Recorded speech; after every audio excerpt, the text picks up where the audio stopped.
खुशी के दिन है कि शिवपंथी सत्संगम जो कार्यक्रम हो रहा है और इस कार्यक्रम में हमारे सभी गुरुपद के भाई और शिक्षक पद के भाई और सब इन सत्संग में बैठे हुए हैं और मंच पे उपस्थित हमारे गुरु वंसिंग बाबा को दोनों हाथ से कोटि कोटि नमन और जय शिव नमः। और सभी नामे कथा ओला छे दूर दूर कथा आने वाला भाई और भोंसिया का भी सबका जय जय शिव नमः। और मेरे गुरुपद के साथी तीनों काजे भी दो हाथ और तीसरा मुस्तक झुकाड़ी जय शिव नमः। आज बहुत बढ़िया बढ़िया सत्संग हुई और हमारे जाने माने गायक कलाकार चंपालाल बर्डे ने भी हमें गुरु के बारे में बताया है, क्योंकि गुरु ने हमें अंधारा से उजाला में ले गया और उंगली पकड़ के चलाया। ऐसा गुरु हमारा वंसिंग बाबा, उन्होंने हमें ज्ञान बताया और ऐसी सत्संग में बिठाया। ऐसा चंपालाल भाई जी ने अपन को सबको सुनाया, लेकिन आंगली धर के चलाया ऐसी बात नहीं, उठा के गाड़ी में बैठा के घुमाया है। क्योंकि बाबा ने थोड़ी सी आंगली नहीं पकड़ी है, हमारा पूरा शरीर को पकड़ा है और अच्छा पकड़ के हमको अच्छे ज्ञान के रास्ते पे लगाया है और अच्छी सत्संग में लाके बिठाया है। इसीलिए गुरु वंसिंग बाबा महान आत्मा है और गुरु वंसिंग बाबा ने जितनी करी है हमारे लिए उतनी बहुत है। इसीलिए हमारा चंपालाल दादा ने हर गाने में भी, बात में भी, सभी में भी गुरु की महिमा हम तुमको बताई है। इसीलिए हम गाने के द्वारा सुने या भजन के द्वारा सुने या चाहे सत्संग के द्वारा सुने, लेकिन कहीं भी मिले सत्संग से द्वारा गुरुवाणी मिलती है, भजन के द्वारा मिलती है, गाने के द्वारा मिलती है, लेकिन गुरु की बात मिलती है उसको संभाल के ले लेना चाहिए और उसको संभाल के उठा लेना चाहिए। क्योंकि आप मजान महाराज ने भी, शांतिलाल दादा ने भी और हमारे सब भाई रमेश दावर ने भी, ये सभी भी इस सत्संग के बारे में सब बताया है। मजान महाराज ने भी बताया है कि सत्संग में गुरु वंसिंग बाबा क्या क्या किया है, गुरु वंसिंग बाबा की क्या क्या महिमा थी, गुरु वंसिंग बाबा की कैसी मेहनत थी हमारे समाज के साथ और हमारे समाज में गुरु वंसिंग बाबा ने कितना कष्ट उठाकर हमको सत्संग सुनाया। इसीलिए ये मजान महाराज ने भी, क्योंकि सत्संग भी सुनाया, तत्व द्वारा हमारे शरीर में जानकारी दी, हमारे शास्त्रों द्वारा हमारा बाहर की बात बताई, लेकिन किधर भी बताई। क्योंकि गुरु वंसिंग बाबा क्यों ऊपर ऊपर पकड़ने वाले नहीं थे, हमारी जड़ को पकड़ा है, इसीलिए हमारी जड़ में पानी डाला है, इसीलिए हम सब बैठे हैं यहाँ पे। और आज की तारीख में आज शीतल अष्टमी है। आज की जो समय है वो आज शीतल अष्टमी है और शीतल अष्टमी के दिन तुमने सत्संग सुनी है, इसीलिए सभी का मन और सभी का शरीर और सभी लोगों का मन सब शीतल होना चाहिए। और शीतल बाबा की जय, गुरु वंसिंग बाबा की जय। क्योंकि कालू महाराज ने, अब दिनेश महाराज ने बोले कि भाई किस दिन अपन को सत्संग रखना है, हमको सत्संग रखना है, लेकिन रखना कौन से दिन? तो मैंने सोच विचार किया, क्योंकि तिथि कौन सी आ रही है, क्योंकि तिथि तो शीतल अष्टमी आ रही है, इसीलिए शीतल अष्टमी के दिन अगर सत्संग सुनता है, शीतल अष्टमी के दिन सत्संग के संतों की सेवा करता है, शीतल अष्टमी के दिन जो भूखे को भजन खिलाता है, इसको महान पुण्य मिलता है। इसीलिए आज शीतल अष्टमी है। एक समय की बात, शीतल देवी माता ने धरती पे आके देखने की कोशिश करी। शीतल अष्टमी शीतल देवी ने धरती पे आके देखने की कोशिश करी कि कौन क्या है और कौन सत्संगी है, कौन ज्ञानी है, कौन अच्छी बात जानता है, कौन किसी के पास दया है, किसी के पास धर्म है और कौन गरीब लोगों को पालन करता है। ये देखने के लिए धरती पे आई शीतल देवी ने। तो उसने एक नगर में घूमते घूमते जाते थी, फिर उसके ऊपर एक गर्म पानी डाल दिए लोगों ने, तो उसके ऊपर शरीर के ऊपर फोफले उठ गए गर्म पानी डालने से। फिर उसने शीतल देवी ने गर्म पानी डाला, शरीर सब हो गया, लेकिन किसी ने मदद नहीं करी।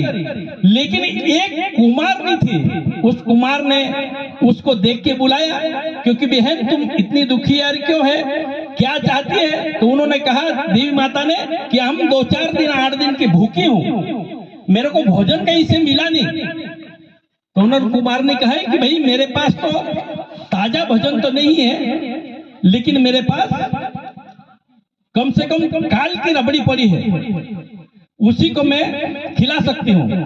तो देवी माता ने बोले हैं कि ठीक है, ऐसा भी मेरे शरीर के ऊपर जो गर्म पानी डाले हैं, शरीर के ऊपर सब फूफले पड़े हैं, अगर गर्म रबड़ी, अगर ठंडी रबड़ी मिल जाएगी तो हमारा जीवन भी ठंडक हो जाएगा। इसी कारण से उन्होंने उसी शीतल देवी ने उस कुमारनी के घर बैठा और कुमारनी ने उसको बैठाया और वो सिर्फ ठंडी रबड़ी, काल की रबड़ी खिलाई उसको। उसने कहा कि मेरे सब ऊपर शरीर के ऊपर फुफले पड़ गए हैं, मेरे शरीर में जुए पड़ गए हैं, मेरे शरीर में बहुत गंदी गंदी बदबू आ रही है, अब मैं क्या करूं?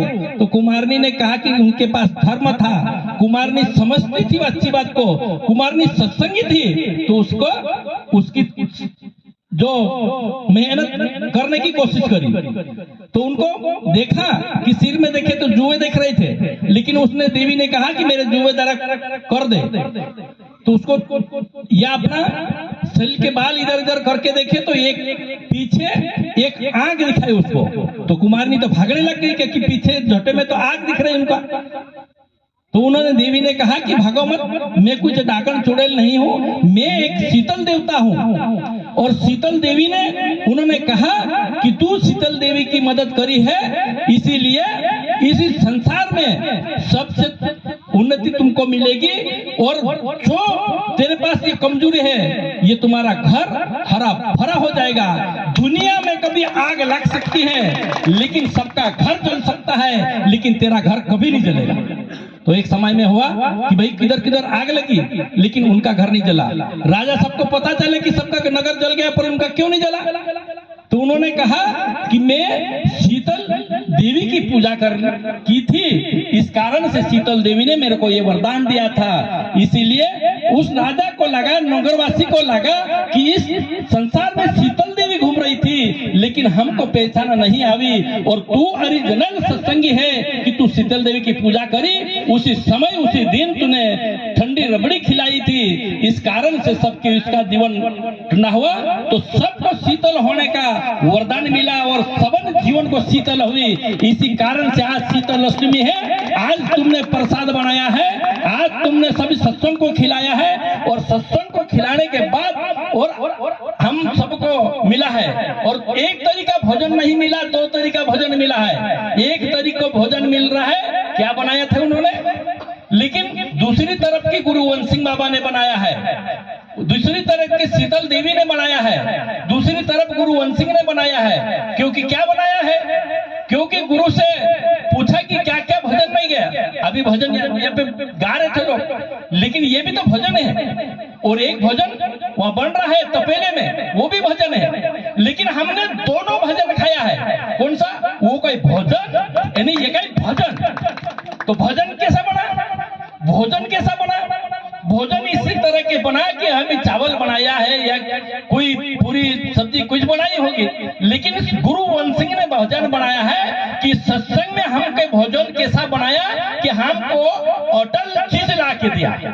अटल चीज के आटा मंगाया, और वाणी नाम का पानी मंगाया, और विवेक और विरंग्य नाम का अग्नि मंगाई, और हमारा कल्याणकारी रूप का कल्याण मंगाया, और हमें और राग देश का लकड़ी बना के उसको जला के हमें भजन बना के खिलाया है। इसी कारण से हम जो भजन आज खा रहे हैं ये उतना अच्छा भजन है क्योंकि उस भजन में अटल मिला है, वाणी मिली है, उसमें विवेक विरांगे का आग मिला है और कल्याणकारी सब्जी मिली है। और राग देश का हमारा जो था, हमारा विचार गलत, हमारा काम, हमारा क्रोध, लोभ, इसको जला के हमारा विवेक नाम की चीज हमारे को प्रदान करी है गुरु वन सिंह बाबा ने। ऐसा भजन हमके खिलाया है। बुहाजी महाराज ने अभी भजन के बना के बोल रहा था कि हमारा मन जितना खाओ उतना भजन पुरता है, जितना खाओ उतना बनता है और जो करता है लेकिन भाव कभी कमजोर नहीं पड़ता है। वैसा भजन हमको बना के दिया है और वे भजन इसी तरीके बना है। इसीलिए ये भजन बोलने का भी, सुनने का भी और जानने का भी आपको सबको मौका मिला है। इसीलिए इसी सही समय पे भजन मिलता है। तो ये भी हमारे कल्याणकारी चीज डाल के बनाया है। ये चीज हमारी वाणी नाम का चीज डाल के बनाया है, अटल नाम का चीज का आटा लगाया है। इसीलिए हम इसी भजन को भी एकदम प्रेम से खाने की कोशिश करना चाहिए, प्रेम से खाने की कोशिश। अगर इस भजन को खाओगे तो हमारा जीवन में जो राग द्वेष है, हमारा जीवन में गलत विचार है, ये हमारा जीवन में अच्छाई आ जाएगी और जो राग द्वेष है वो दूर हो जाएगा। वो अग्नि ज्ञान वैराग्य की अग्नि में जलकर भस्म हो जाएगा। इसी कारण से इसी चीज को लेते रहना चाहिए, ऐसी चीज को करता रहना चाहिए, इसी चीज को समझता रहना चाहिए क्योंकि इसी का नाम सत्संग है। क्योंकि सच्चाई का चीज है सत्संग।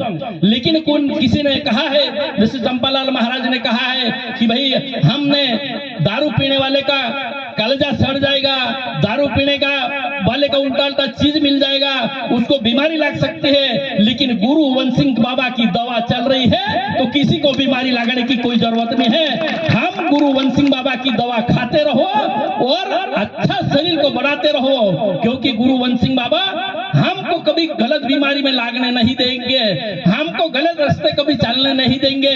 हमारा जो विचार है वो विचार हम सत्संग नाम की चीज खाकर हमारा विचार शुद्ध कर लेंगे। हमको काम करो तो लोभ मोह को मारना नहीं, हमें इसको कंट्रोल करना है क्योंकि मार कूद सकता भी नहीं है और कोई मार भी नहीं सकता है। लेकिन इसको इस गुरु वन सिंह बाबा की दवा खाके हम इस चीज को कंट्रोल जरूर कर सकेंगे और हम हमारा ज्ञान जो गुरु वन सिंह बाबा है वो हम आगे हमारा जीवन को सफल कर देंगे। हमको आगे चलने का मौका अच्छा मिलेगा। हम वहां से एमपी से गुजरात तक आए लेकिन हमारा विचार बदला नहीं तो आगे भी नहीं बदलेगा। हमारा अगर कमजोर हमारा मन गुरु वन सिंह बाबा की भक्ति के ऊपर कमजोर पड़ा नहीं और आगे भी नहीं कम पड़ेगा। इसी कारण से जो तुमने मेहनत करी है वो तुम बहुत तारीफ करने लायक है क्योंकि हम एमपी से कोई लोग मजदूरी करने आए हैं लेकिन मजदूरी करते जाके भी गुरु वन सिंह बाबा की भक्ति हमारे दिल में जगाया है। कालू महाराज ने जगाया है, दिनेश महाराज ने एक बार नहीं हमें 4-5 बार भक्ति यहाँ आने की मौका मिला है और हमको इसी कारण से यहाँ से आते रहे हैं। लेकिन बहुत मेहनती लोग हैं तुम, बहुत तारीफ करने लायक है और तुम छोटे मोटे भक्त नहीं है, भक्त तुम ओरिजिनल भक्त हो क्योंकि ओरिजिनल भक्त ही भक्ति को जान सकते हैं, ओरिजिनल भक्त ही सत्संग को करा सकते हैं। लेकिन लोकल वाले को कोई कराने की जरूरत नहीं। लेकिन हम नहीं कर पाए इतना भजन, हम नहीं कर पाए इसी सत्संग, तुम कर रहे हैं। इसीलिए तुम इसी पुण्य का हकदार तुम ही है और तुमको ही सब सारा पुण्य का मिलेंगे और तुम कभी गलत नहीं हो सकते हैं, तुम अच्छे आदमी हो। इसलिए मेहनत करने वाले आदमी हैं, मेहनत की रोटी खाने वाले हैं, मेहनत का काम करने वाले हैं, अच्छे काम कर रहे हैं, अच्छी मेहनत करके हम खा रहे हैं और सत्संग कर रहे हैं तो कमजोर कभी नहीं पड़ सकते। हमारा शरीर कभी गलत नहीं हो सकता, हम कभी नरक में कभी जा नहीं सकता, हम कभी 84 भोग नहीं सकते। हम तो मानव है और मानव रहेंगे और आगे भी रहते रहेंगे क्योंकि हमारे पास गुरु वन सिंह बाबा की शक्ति है, हमारे पास गुरु वन सिंह बाबा की दवा है, हमारे पास गुरु वन सिंह बाबा का ज्ञान है, हमारे पास तत्व ज्ञान है। इसी कारण से हम कभी कमजोर नहीं है, हम कभी कभी हमारा कोई गलत हो नहीं सकता, हमारा कालजा गलत नहीं हो सकता, हमारा कालजा सड़ नहीं सकता, क्योंकि जो झूठा खाता है, जो इंसान झूठ मिलता है, जो इंसान ठग के खाता है उसी का हो सकता है, लेकिन कोई ठग के नहीं खाता है। जो ईमानदारी की कमा के खाता है वही आदमी का कभी कालजा कमजोर नहीं पड़े, इस आदमी का कभी उसको गलत बीमारी नहीं लग सकती है, क्योंकि ये गुरु वन सिंह बाबा का दवा है और दुआ भी है। इसीलिए हम सब करें, लेकिन करता रहे और करता रहेगा, लेकिन कम से कम एक समय में, लेकिन कहते हैं कोई कि एक समय में गुरु नामदेव सुना होगा, महाराष्ट्र का संत है वो नामदेव करके। नामदेव ने एक समय में से चलता जाता था, हम जैसे एमपी के से आए यहाँ तक वैसे चलता जाता था। उन्होंने नामदेव जी ने एक कुमार को देखा है, क्योंकि अंदर से हाथ डाल के ऊपर टापला मारता था। तो उन्होंने देखा कि यार ये ऊपर नीचे हाथ डाल के ऊपर टापला क्यों मार रहा।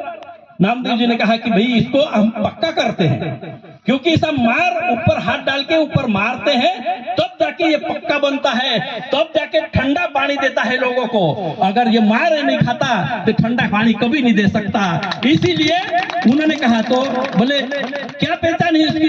तो पहचान यही है कि इसको ठोक के देखना, ठोक के नहीं देखेंगे तो उसका पहचान नहीं हो सकती। तो बोले तुम तो कुमार हो, एक हंडी को ठोक के अगर देख के पहचान कर सकते हो, लेकिन संत कैसा है उसको पहचान कर सकते क्या तुम? तो उन्होंने कहा कि ठीक है, संतों को भी पहचान कर सकता मैं। तो बोले करो, कैसा पहचान करेंगे संतों को? संतों को बिठाया, हर ऐसे ऐसे बिठा दिया, बिठा दे के फिर वो टापला जैसे घड़ा बनाने की टापला था ना, वही एक एक टापला लगाया सबको, एक एक संत को जोर जोर से ठोका। लेकिन कोई संत अच्छा संत था, कोई नहीं बोला, लेकिन इनाम देव जी ने बोला कि अरे हम संतों को मारते हैं, इतने जोर से मारता है।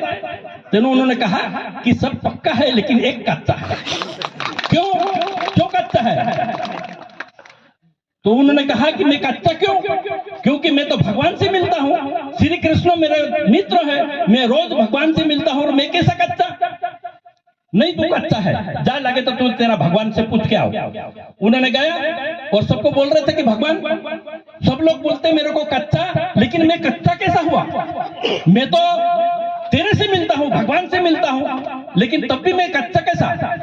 तो उन्होंने कहा कि तू भगवान से मिलता है जरूर है, लेकिन हकीकत में सही में अगर गुस्सा नहीं करे तो मैं सही बात बोल सकता हूँ। भगवान बोला तो गुस्सा नहीं करो, बोलते सही बात। तो उन्होंने कहा कि हकीकत में तू कच्चा है। तो किस कारण से कच्चा? क्योंकि लोगों से नहीं, भगवान से मिलने वाले लोगों को भी कच्चा बता रहे हैं। तो उन्होंने कहा कि कच्चा इस कारण से है कि तूने अभी तक गुरु नहीं किया है। अगर जिस दिन गुरु कर लेंगे तो ये सारी बात जान जाएंगे कि कच्चा कौन रहता है, पक्का कौन रहता है, कैसी सत्संग रहती है, कैसी सत्संग को कैसा सुना जाता है, सत्संग को मान कैसा लगता है, उनका मर्यादा कैसी है। हम मर्यादा में रहते हैं, संत लोगों की मर्यादा को जानना चाहिए। लेकिन तूने अभी तक कच्चा है, तो मैं क्या कर सकता हूँ? मैं तूने कहा जाओ जाकर गुरु करके आओ, लेकिन मेरे को गुरु कौन बनाएगा? मेरा गुरु कौन बनेगा? क्योंकि मैं तो बहुत महान ज्ञानी हूँ। भगवान ने कहा कि ज्ञानी होगा, ज्ञान तेरे पास होगा, मंत्र तेरे पास होगा, लेकिन जब तक ये मंत्र भी और ये ज्ञान भी जब तक गुरु नहीं करेंगे तब तक कोई काम आने वाला नहीं है। और यही मंत्र काम आ जाएगा तेरे को, लेकिन गुरु कर क्या हो? तो गए, निकल के गया। तो जाते जाते में एक आदमी शिव मंदिर में सो रहा था, और शिव मंदिर में सो रहा था तो ठीक बात, शिव मंदिर में तो सो रहा है तो बढ़िया बात है, लेकिन पांव शिवलिंग के ऊपर रखा था वो। उसको जाके देखा उन्होंने, नामदेव जी ने, अरे यार ये लोग तो कम से कम शिव मंदिर में तो सोना नहीं चाहिए, लेकिन सो गया तो बहुत बढ़िया बात है, लेकिन इसने तो शिवलिंग के ऊपर पाय रखा है, ये कैसा बेवकूफ आदमी है ये? ऐसा करने लग गया उसको। उन्होंने कहा कि भाई बेवकूफ आदमी तू यहाँ ऊपर क्यों सो रहा है शिव मंदिर में, और पांव जरा शिवलिंग के ऊपर रखा है, तो उसको तो हटा दे कम से कम। तो उन्होंने कहा कि मैं एक बूढ़ा आदमी हूँ, मेरा पाय हट नहीं सकता, अगर शिवलिंग नहीं है ऐसी जगह पे मेरा पाँव रख दे। तो उन्होंने कहा कि शिवलिंग, उसने कहा कि यार ठीक बात है, उसको हटा सकता हूँ। तो उन्होंने उस पाँव को हटा के दूसरी जगह रखा, तो दूसरी जगह भी शिवलिंग आ गए, और वहां से दूसरी जगह हटाया तो दूसरी जगह भी शिवलिंग आ गया। तो उन्होंने कहा कि ये तो जाने के बाद शिवलिंग आ रही। तो उन्होंने कहा कि ये तो शिक्षा देना चाहता हूँ, भगवान कौन सी जगह पे नहीं रहता, ऐसी बात हो सकती क्या? भगवान जहाँ देखेता भगवान रहता है, लेकिन देखने वाले की दृष्टि सही होना चाहिए, देखने वाले की दृष्टि सही मानना चाहिए। तो उन्होंने कहा कि गुरुदेव मैं तो हाथ जोड़ता हूँ तेरे, क्योंकि जहाँ देखे वहाँ शंकर, जहाँ कंकर से वहाँ शंकर, और जहाँ हाथ तेरा पाँव उठा के रखता हूँ वहाँ शिवलिंग आ जाती है। उसी दिन से उसको गुरु माना, और गुरु मानने के बाद उन्होंने कहा कि भाई हमको गुरु तो मान लिया, लेकिन अच्छी ज्ञान बताओ। ज्ञान तो इससे पहले ही तुम समझ गए, क्योंकि इसके ऊपर से भगवान कहाँ है और कहाँ नहीं रहता है, और भगवान कौन सी जगह पे है, ये सब तुमने देख लिया है। इसी कारण से यही ज्ञान तुमको सीखना जरूरी था, और यही ज्ञान जानना तो जरूरी था, इसीलिए तुमने कच्चा रहा है। अगर ओरिजिनल भगवान कहाँ है, ज्ञान कहाँ है, भक्ति कहाँ है, इस चीज को जान लेंगे तो आदमी हमारा ज्ञान तुमको काम आ जाएगा, हमारी जो भक्ति तुम्हारे पास है वो काम आ जाएगी। उसी दिन से वहां दीक्षा ली, तब जाके उन्होंने हमारी भक्ति शुरुआत करी।